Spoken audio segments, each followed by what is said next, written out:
ജനുവരി 2-ന് നറുക്കെടുക്കുന്ന കേരള ലോട്ടറിയുടെ സുവർണ കേരളം ലോട്ടറി അതിലാണ് ഈ ചിത്രം പതിച്ചിരിക്കുന്നത്. ഈ ചിത്രം പതിച്ചിരിക്കുന്നത് എന്ന് പറയുമ്പോൾ ശിവലിംഗത്തിലേക്ക് ആർത്തവ രക്തം പതിക്കുന്നു എന്ന തരത്തിലുള്ള ഒരു ചിത്രമാണ് പതിച്ചിട്ടുള്ളത്. ഇത് ഹൈന്ദവ വിശ്വാസങ്ങളെ നിന്ദിക്കുന്ന, അവഹേളിക്കുന്ന ഒരു ചിത്രമാണ് എന്നതാണ് വിശ്വ ഹിന്ദു പരിഷത്ത് ചൂണ്ടിക്കാട്ടുന്നത്. ഇതിൽ ലോട്ടറി ഡയറക്ടർ അടക്കമുള്ളവർക്കെതിരെ കേസെടുക്കണമെന്നാവശ്യപ്പെട്ടാണ് മാവേലിക്കര സ്റ്റേഷനിൽ പരാതി നൽകിയിട്ടുള്ളത്. ഈ ലോട്ടറി ഡിസൈൻ ചെയ്ത് ഈ ചിത്രം ആരാണോ പതിച്ചിരിക്കുന്നത് ആ ജീവനക്കാർക്കെതിരെ അടക്കം നടപടി വേണമെന്ന ആവശ്യമാണ് ഉന്നയിക്കുന്നത്. ഇതോടൊപ്പം തന്നെ ഒരു കാര്യം കൂടി വിശ്വ ഹിന്ദു പരിഷത്ത് ചൂണ്ടിക്കാട്ടുന്നു.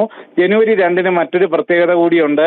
നേരത്തെ ശബരിമലയിൽ സ്ത്രീകളെ കയറ്റിക്കൊണ്ട് വിശ്വാസ ലംഘനം നടത്തിയ ദിവസമാണ് ജനുവരി 2.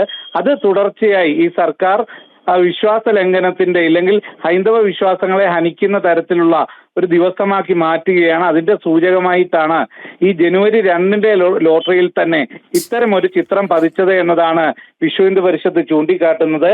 ഇതിനെതിരെ കൃത്യമായും കേസെടുത്ത് നടപടി സ്വീകരിക്കണമെന്ന ആവശ്യമാണ് ഉന്നയിക്കുന്നത്.